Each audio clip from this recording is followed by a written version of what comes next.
Hello friends, नमस्कार। आप सभी को नमस्कार। आप सभी का वेलकम इस क्लास में। लाइव क्लास में जितने स्टूडेंट्स ऑलरेडी ज्वाइन कर चुके हैं, क्विकली वो कंफर्म कर देंगे आपका ऑडियो वीडियो एक्सेसिबल है। So all live class students please confirm quickly your audio video is okay. All live class students who have already joined, जो ऑलरेडी ज्वाइन कर चुके हैं वो क्विकली कंफर्म कर देंगे। यस, कम ऑन, क्विकली कर दीजिए कंफर्म। तो चलिए शुरू करते हैं हमारा ये discussion principle and practice of banking के एग्जाम के लिए। लास्ट मिनट के रिवीजन के तौर के ऊपर हम 100 मोस्ट इंपॉर्टेंट क्वेश्चंस को डिस्कस कर रहे हैं, क्योंकि ये सवाल तो पूछे जा सकते हैं और ये सारे के सारे बेस्ड हैं IIBF बुक के ऊपर। तो चलिए कंटिन्यू करेंगे हम नेक्स्ट क्वेश्चन को। In which of the following cases banker customer relationship termination is part of the termination under operation of law. तो बैंकर कस्टमर का रिलेशन जो टर्मिनेट होता है उसमें एक है वॉलंटरी बेसिस के ऊपर, एक ऑपरेशन ऑफ लॉ के कारण। हमने आंसर यहाँ पे देना है ऑपरेशन ऑफ लॉ का जो टर्मिनेशन है इनमें से किस सिचुएशन में आता है। डेथ ऑफ कस्टमर की सिचुएशन में, लिक्विडेशन ऑफ ए कंपनी की केस में, या रिसीट ऑफ गार्निशी ऑर्डर के केस में। तो टर्मिनेशन ऑपरेशन ऑफ लॉ के कारण किस में आता है? तो ये 3 सिचुएशन का आंसर आपने प्रोवाइड करना है। यस, कौन सा आंसर बनेगा क्वेश्चन नंबर 47 के लिए? So what will be the answer for this question number 47?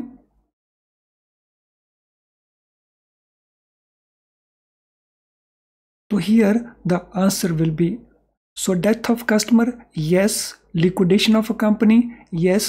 Receipt of garnish order, क्या बनता है? Yes. In all the cases it becomes, so तीनों ही केसेस के अंदर ये बन जाता है, चाहे वो डेथ ऑफ कस्टमर है, चाहे वो लिक्विडेशन है, चाहे वो रिसीट ऑफ गार्निशी ऑर्डर है। तो इसके कारण जो टर्मिनेशन होता है वो ऑपरेशन ऑफ लॉ कैटेगरी में आता है। Which of the following stopped it's operations with effect on 1 अप्रैल 2019। तो इनमें से किसने ऑपरेशंस को बंद कर दिया है, अपनी ऑपरेशंस को, बिकॉज उसका वो वाला function reserve Bank of India ने टेक ओवर कर लिया है। तो हम यहाँ पे बात किसकी कर रहे हैं? बैंकिंग ओम्बड्समैन की, या इंटरनल बैंक ओम्बड्समैन की, या BCSBI, या DEAF depositors education and awareness fund, या BCSBI। तो इनमें से कौन सा है जिसने अपनी ऑपरेशन को स्टॉप कर दिया है? So Banking Codes and Standard Board of India है BCBSI का फुल फॉर्म। DEF का फुल फॉर्म है depositors education and awareness fund. तो कौन सी संस्था इनमें बंद हो गई with effect from this date? क्योंकि उसके फंक्शंस को रिजर्व बैंक ऑफ इंडिया ने डिस्चार्ज करना शुरू कर दिया है। So here we are talking about BCSBI। In the right of set off, if right of set off is to be used against a deposit in the name of a guarantor, what condition should be complied with first? अगर किसी loan account में guarantor है, उसके deposit account के ऊपर हम set of के right को यूज करना चाहते हैं, तो उससे पहले हमें किस कंडीशन को कंप्लाई करना होगा? So what condition should be complied with? तो चलिए इसकी जो कंडीशन है वो है गारंटर को पहले हमें लायबल बनाना होगा, और गारंटर को लायबल बनाने के लिए हम रिकॉल नोटिस इश्यू करते हैं। तो this loan will be recalled from the guarantor. और लोन हम कब रिकॉल करते हैं?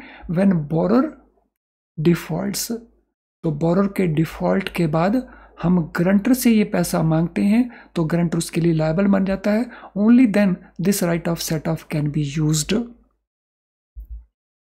Banks are required to maintain complaint book according to format prescribed by whom, with perforated copies in each set may be kept so as to provide an acknowledgement to the customer and intimation to controlling office। तो ये जो format है ये किसने prescribe किया हुआ है? IBA का है, RBI का है, या मिनिस्ट्री ऑफ फाइनेंस का है? तो जितनी भी हमारे पास कंप्लेंट्स आती हैं उनकी एक कंप्लेंट बुक हमने मेंटेन करनी है और उसके लिए एक फॉर्मेट है प्रेस्क्राइब किया इनमें से किसी एक एजेंसी के द्वारा और वो परफोरेटेड कॉपीज होती हैं ईच सेट के अंदर। तो उस फॉर्मेट को किसने प्रेस्क्राइब किया है? इंडियन बैंक्स एसोसिएशन ने, रिजर्व बैंक ऑफ इंडिया ने या मिनिस्ट्री ऑफ फाइनेंस ने? तो हु हैज प्रेस्क्राइब्ड दैट? किसने उसको डिजाइन करके दिया है? यस, क्या आंसर आपका बनता है? So what is your answer? तो इसको प्रेस्क्राइब किया हुआ है इंडियन बैंक्स एसोसिएशन ने, IBA ने। Complaints relating to unauthorised electronic transactions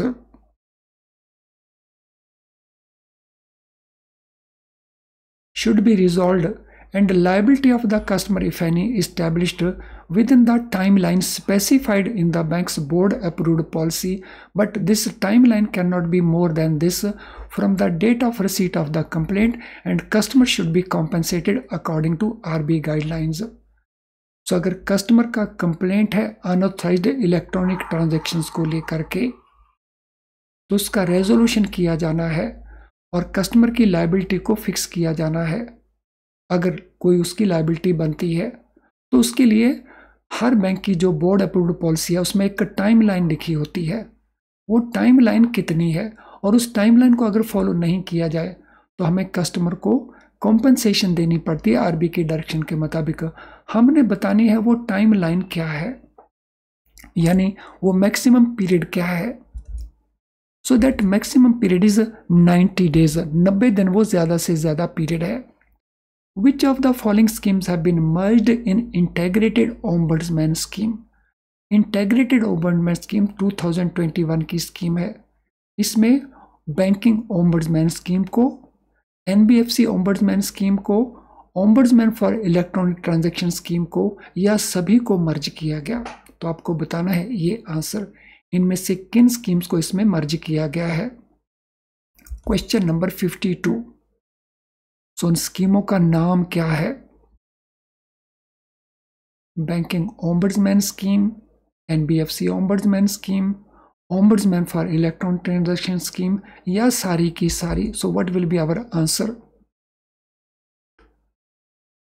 तो इसके अंदर हमारा जो आंसर बनेगा वो बनेगा ए एंड बी, क्योंकि इलेक्ट्रॉनिक ट्रांजैक्शन स्कीम की कोई स्कीम नहीं थी, तो scheme was actually digital transaction scheme ombudsman.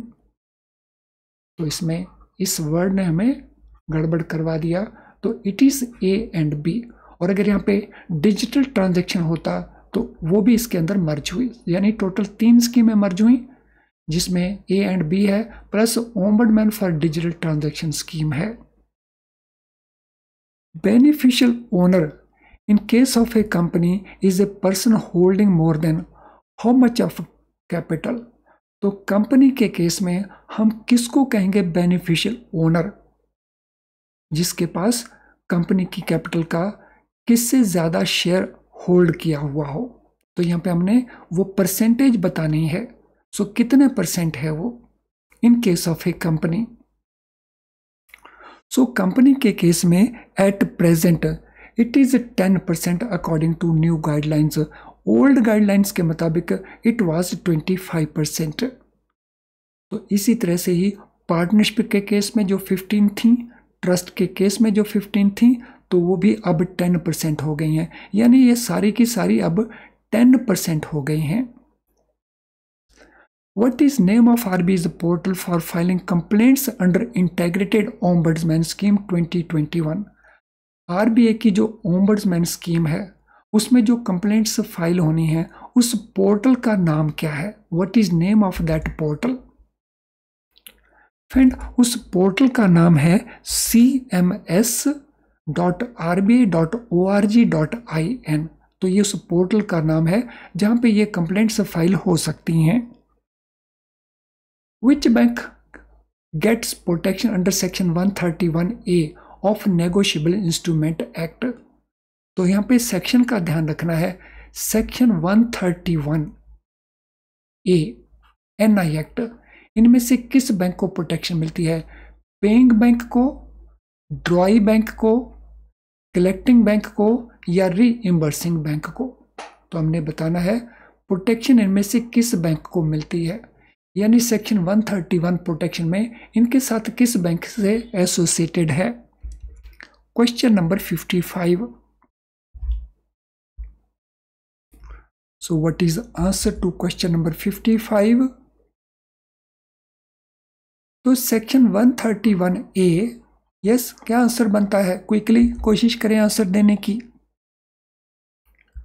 सो ये प्रोटेक्शन रिलेट करती है डिमांड ड्राफ्ट के कलेक्शन को लेकर के, चेक के कलेक्शन को लेकर के सेक्शन 131 है, डिमांड ड्राफ्ट से साथ रिलेटेड है सेक्शन 131, और ये कलेक्शन ऑफ चेक के लिए है, और कलेक्शन ऑफ चेक के लिए अगर है तो ये प्रोटेक्शन मिलेगी कलेक्टिंग बैंक को, यानी हमारा आंसर आ जाएगा collecting bank. Under integrated ombudsman scheme a complaint is deemed to be resolved when. Integrated ombudsman scheme में एक कंप्लेंट को माना जाएगा कि वो रिजॉल्व हो चुकी है। तो ये तीन उसमें सिचुएशन दे रखी हैं। It has been settled by regulated entity with the complainant, complainant has agreed resolution of the grievance is satisfactory, regulated entity has rejected the complaint। तो किस केस में उस कंप्लेंट को रिजॉल्व माना जाएगा? ये तीनों ऑप्शन को केयरफुली देखिए और आंसर को प्रोवाइड करिए। क्वेश्चन नंबर 56 कोशिश करिए कौन सा आंसर हमारा बनता है क्वेश्चन 56 के लिए।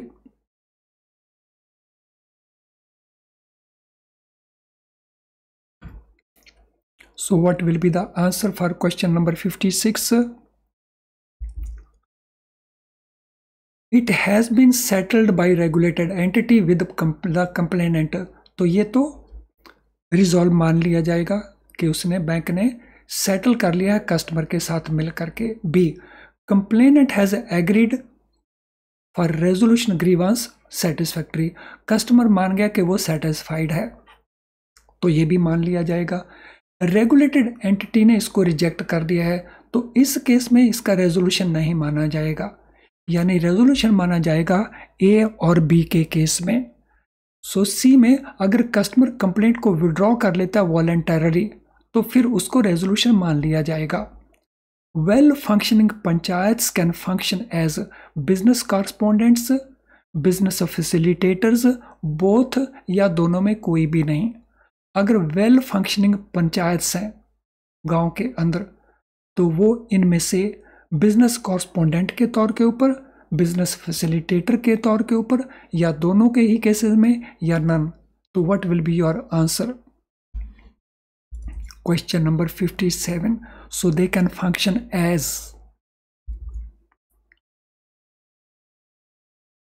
सो they can function as business facilitators.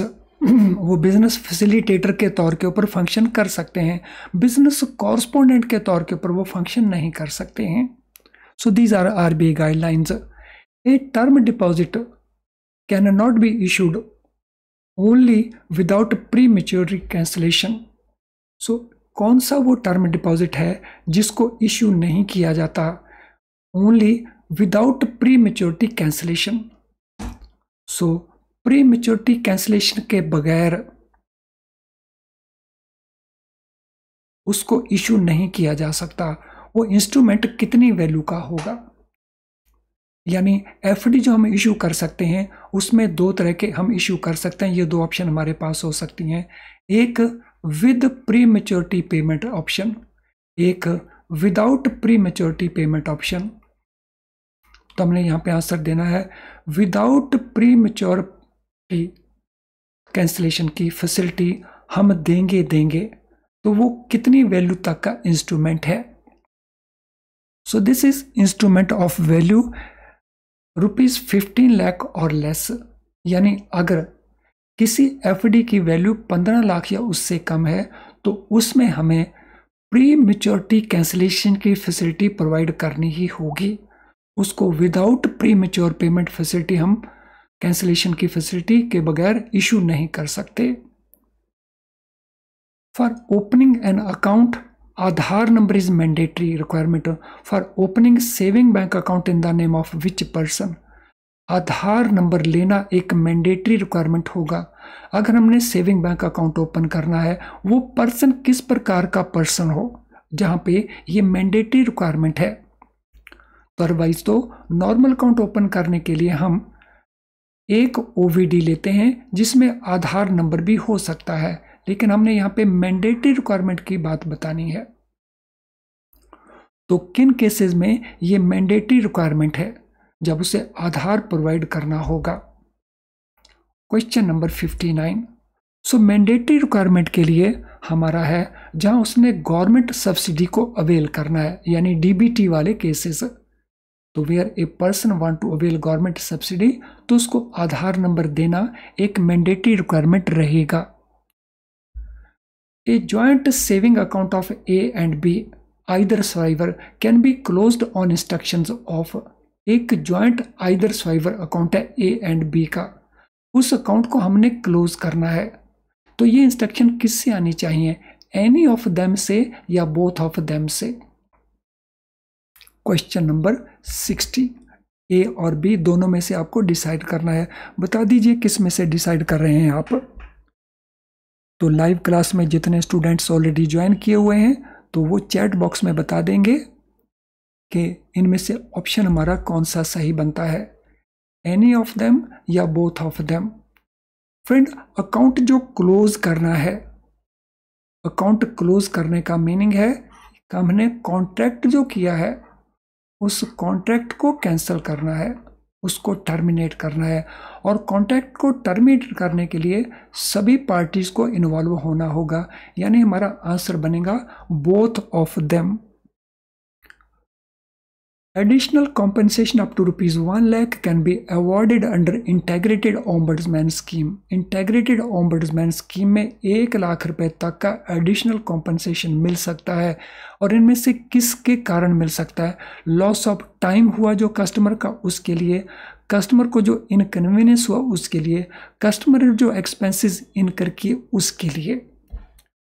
तो ये कॉम्पनसेशन एडिशनल कॉम्पनसेशन है। तो आप रीज़न बताएंगे इनमें से वो कौन सा रीजन है जिसके लिए एक्स्ट्रा कॉम्पनसेशन मिलेगा। Question number 61। तो what will be your answer, क्या आंसर बनेगा आपका क्वेश्चन नंबर 61 के लिए। तो क्वेश्चन नंबर 61 के लिए loss of time it is okay, expenses incurred it is okay, inconvenience नाम की कोई उसमें इशू नहीं है। So instead of inconvenience it is the harassment and mental anguish. तो ए एंड सी के लिए ये कॉम्पनसेशन मिलेगा, बी के लिए ऐसा नहीं है। तो इसमें बी अगर इसमें होता हैरेसमेंट एंड मेंटल एंग्विश, तो फिर बी के लिए भी ये कॉम्पनसेशन मिल जाता। If no reply is received by complainant under integrated ombudsman scheme, complaint can be made within how much period from date of a complaint. अगर complainant को कोई रिप्लाई नहीं मिलता अंडर इंटीग्रेटेड ऑम्बड्समैन स्कीम, तो कब से, complaint जब उसने की थी उस डेट से, तो फिर वो इंटीग्रेटेड ऑम्बड्समैन को कंप्लेंट कर सकता है। तो अगर कंप्लेनेंट को कोई रिप्लाई नहीं आया बैंक से या एनबीएफसी से या पेमेंट सिस्टम से, तो वो ओम्बड्समैन को कंप्लेंट कितने पीरियड के बाद कर सकता है, from date of complaint, 13 months के बाद, 12 मंथ्स के बाद या 1 मंथ के बाद। तो कंप्लेंट लॉन्च करने का पीरियड क्या है ओम्बड्समैन को, डेट ऑफ कंप्लेंट से। अगर कोई रिप्लाई उससे रिसीव नहीं हुआ फ्रॉम द बैंक, तो no reply received from bank by the complainant, तो दिस पीरियड इज 13 मंथ्स। तो आंसर हमारा बनेगा 13 मंथ्स, क्योंकि 1 महीना दिया जाता है रिप्लाई देने के लिए और उसके बाद 1 साल दिया जाता है कंप्लेंट करने के लिए। सो 1 + 12, तो 13 मंथ्स का फ्रॉम डेट ऑफ कंप्लेंट ये कंप्लेंट ओम्बड्समैन को किया जा सकता है। For which of the following complaint can be made under consumer protection act 2019। Consumer protection act में इनमें किसके लिए कंप्लेंट किया जा सकता है गुड्स फॉर रीसेल के लिए, गुड्स फॉर कमर्शियल पर्पस के लिए, services rendered free of charge के लिए, या services rendered under a contract for personal service. तो इनमें से किसके लिए कंप्लेंट किया जा सकता है? सो सभी ऑप्शन को केयरफुली देख लें। तो ऑप्शन क्या है हमारे पास? सेल के लिए, जो रीसेल के लिए गुड्स बाय की जाती हैं उनके लिए, कमर्शियल पर्पस के लिए गुड्स बाय की जाती हैं उनके लिए, सर्विस अगर रेंडर की गई हैं विदाउट टेकिंग एनी चार्ज, या service under some contract for personal service की गई हैं। तो किन केसेस में ये कंप्लेंट हो सकता है under consumer protection act? So what will be the answer for question number 63? तो किन केसेस में ये कंप्लेंट हो सकता है? फ्रेंड, इन केसेस के अंदर कंप्लेंट नहीं हो सकता। इनमें कोई भी इशू ऐसा नहीं है जिसमें यह कंप्लेंट हो सके। फ्रेंड, इससे पहले कि हम नेक्स्ट क्वेश्चन को कवर करें, मेमोरी कलेक्टेड क्वेश्चंस जो पिछले पेपर्स में पूछे जाते क्वेश्चंस हैं, तो प्रीवियस ईयर के जो क्वेश्चंस हैं उनका इम्पोर्टेंस हमारे लिए क्या है, उसको हम कई बार ठीक से अंडरस्टैंड नहीं करते हैं कि उसका इम्पोर्टेंस हमारे लिए क्या है, और इसीलिए उसको छोड़ देते हैं, करते नहीं हैं हम। उसका पहला इम्पोर्टेंस है, इससे हमें पैटर्न पता चल जाता है, कौन से वो टॉपिक्स हैं, कौन से वो चैप्टर्स हैं, कौन से वो मॉड्यूल्स हैं जिसमें लगातार पेपर में क्वेश्चंस पूछे गए हैं, 1 पेपर, 2 पेपर, 3 पेपर्स। तो हम वो आइडेंटिफाई कर लेते हैं पैटर्न को, ये एक एडवांटेज है। दूसरा एडवांटेज है कि जब हम रिवीजन करते हैं तो रिवीजन के समय हम अपना जो फोकस है उसको उसके मुताबिक मॉडिफाई कर सकते हैं, यानी हमारा रिवीजन बेटर बन सकेगा। और तीसरा, इनमें से कई क्वेश्चन रिपीट होके आ जाते हैं, और अगर ये क्वेश्चन रिपीट होके आए तो फिर ये तो रेडीमेड आंसर हमारे पास अवेलेबल हैं, तो हम क्विकली उन क्वेश्चन के आंसर देंगे और सही देंगे और ज़्यादा स्कोर ले सकेंगे। तो ये काफ़ी बेनिफिशियल हैं memory collected question previous years के, इसीलिए इनको छोड़िएगा मत, ज़रूर आपको करना है। और ये अवेलेबल रहेंगे 7 to 10 days before date of your exam. और अवेलेबल कहाँ रहेंगे? ये इस ऐप के अंदर अवेलेबल रहेंगे। तो आप इनको यूज़ करिए और इनका बेनिफिट लेके अपने स्कोर को इम्प्रूव करिए। तो चलिए अब नेक्स्ट क्वेश्चन के ऊपर चलते हैं। अंडर कंज्यूमर प्रोटेक्शन एक्ट, ए misleading advertisement means N advertisement. Consumer protection act में मिसलीडिंग एडवर्टीजमेंट क्या होता है, इसका इंफॉर्मेशन प्रोवाइड किया है। तो मिसलीडिंग इंफॉर्मेशन एडवर्टाइजमेंट हम किसको कहेंगे? So it is an advertisement number 1 falsely describes such product और सर्विस। उस प्रोडक्ट को या उस सर्विस को फॉल्स वे में डिस्क्राइब करता है। नंबर 2 गिव्स फॉल्स गारंटी, उसकी गारंटी वो फॉल्स वे में देता है। conveys an express or implied representation which would constitute an unfair trade practice। तो एक्सप्रेस करके या इम्प्लाइड वे में कोई रिप्रेजेंटेशन वो देता है, बताता है जो अनफेयर ट्रेड प्रैक्टिस लगती है। अनइंटेंशनली कंसीलिंग इंपॉर्टेंट इंफॉर्मेशन, वो इंपॉर्टेंट इंफॉर्मेशन को छुपा लेता है अनइंटेंशनली। तो इसमें मिसलीडिंग एडवर्टीजमेंट इनमें से किसको माना जाएगा? तो ये हमारा क्वेश्चन है, question number 54। So what will be our answer? तो देखिए कौन सा आंसर लगता है क्वेश्चन नंबर 54 के लिए। तो क्वेश्चन 54 के लिए हमारा आंसर बनता है 1, 2 and 3। सो जो 4 नंबर है यहाँ पे अनइंटेंशन की बजाय अगर डेलिबरेट कंसीलमेंट होता तो फिर वो भी इसके अंदर आ जाता, मिसलीडिंग एडवर्टीजमेंट के अंदर। तो यहाँ अनइंटेंशनल है, तो अगर ये डेलिबरेट होता है जानबूझ के, तो अनइंटेंशनल मीन्स बगैर ध्यान के, डेलिबरेट मीन्स जानबूझ करके। Under consumer protection act 2019, any manufacturer or service provider who causes a false और misleading advertisement is punish with how much fine. Consumer protection act के अंदर अगर कोई मैन्युफैक्चरर या सर्विस प्रोवाइडर फॉल्स और मिसलीडिंग एडवर्टीजमेंट बनाता है या कॉज करता है तो उसकी पनिशमेंट फाइन की फॉर्म में कितनी है? 2 lakh rupees, 5 lakh rupees 10 lakh rupees या 20 लाख रुपीस मिसलीडिंग एडवर्टीजमेंट के लिए। सो what is the punishment in the form of fine? So punishment का अमाउंट है फाइन की फॉर्म में ₹10 लाख।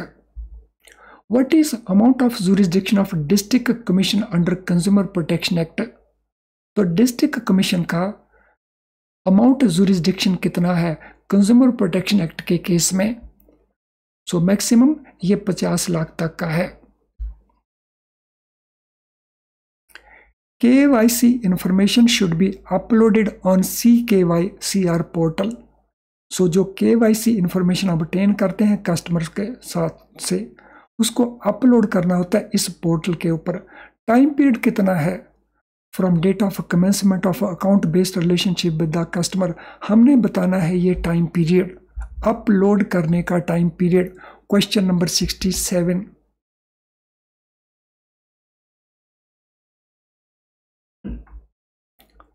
अपलोड करने का ये टाइम पीरियड है 10 डेज का, 10 दिन का टाइम पीरियड है। District commission under consumer protection act can direct opposite party to pay how much percent of value of defective goods sold or service provided to consumers if it is of the opinion that loss or injury has been suffered by large number of consumers who are not identifiable conveniently। तो district commission consumer protection act के अंतर्गत opposite party यानी जो liable party बनती है उसको वो direct कर सकता है कि आप कम से कम इतना पैसा डिपॉजिट करवाइए, value of the defective goods sold or service provide to the consumers. अगर उसको लगता है कि इसने लार्ज नंबर ऑफ कन्फ्यूजर को लॉस इनकर करवाया है या इंजरी कॉज की है और उन लार्ज नंबर ऑफ कंज्यूमर को हम आइडेंटिफाई नहीं कर पाते कन्वीनियंटली, तो हमने बताना है उस पेनल्टी का अमाउंट मिनिमम वो कितना है वैल्यू ऑफ डिफेक्टिव गुड्स का। तो आंसर यहां पे हमारा बनता है 25% कम से कम। For being appointed as a member of district commission a person's age should be at least how many years under consumer protection act? Consumer protection act में ये एज कितनी होनी चाहिए for being appointed as a member of district commission, district commission के member के लिए? So this age at least it should be 35 years. Under RTI Act, public authority means any authority or body or institution of self-government established by or under. जब हम RTI Act की बात करते हैं तो उसमें पब्लिक अथॉरिटी वो information provide करती है। तो पब्लिक अथॉरिटी इनमें से किसके द्वारा इस्टेब्लिश की गई हो तो वो इसके अंदर कवर हो जाएगी। So established under constitution of India, established by law made by parliament, established under law made by the state legislature or notification issued by chief information commissioner.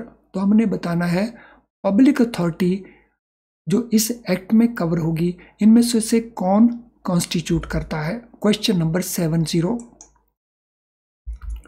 कौन कॉन्स्टिट्यूट करता है उसको? सो इसमें हमारे आंसर्स बनेंगे कॉन्स्टिट्यूशन द्वारा, yes it is correct. Law made by parliament is correct. Law made by state legislature this is correct. Notification issued by chief information commissioner, तो ये सही नहीं है। ये नोटिफिकेशन जो गवर्नमेंट इशू करेगी सेंट्रल गवर्नमेंट वो तो आ जाएगी, नॉट चीफ इंफॉर्मेशन कमिश्नर। तो यहाँ पे हमारा answer A, B and C ही बनेगा। Under RTI Act, public authorities to appoint an assistant public information officer at its location based in each district division or sub-division. So RTI Act के अंदर जो public authority हैं वो एक assistant public information officer appoint करेंगी और ये किन जगह के ऊपर अपॉइंट करेगी? वो लोकेशंस जो डिस्ट्रिक्ट लोकेशंस हैं या डिस्ट्रिक्ट से ऊपर डिवीजन लोकेशंस हैं या डिस्ट्रिक्ट से नीचे सब डिवीजन लोकेशंस हैं। तो वो लोकेशंस कौन सी हैं जहाँ पे वो असिस्टेंट पब्लिक इंफॉर्मेशन ऑफिसर को अपॉइंट करेंगी? फ्रेंड्स ये लोकेशन है सब डिवीजन की।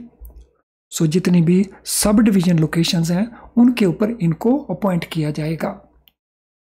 वेल फ्रेंड्स, हम इस डिस्कशन को कंटिन्यू करेंगे नेक्स्ट पार्ट के अंदर भी।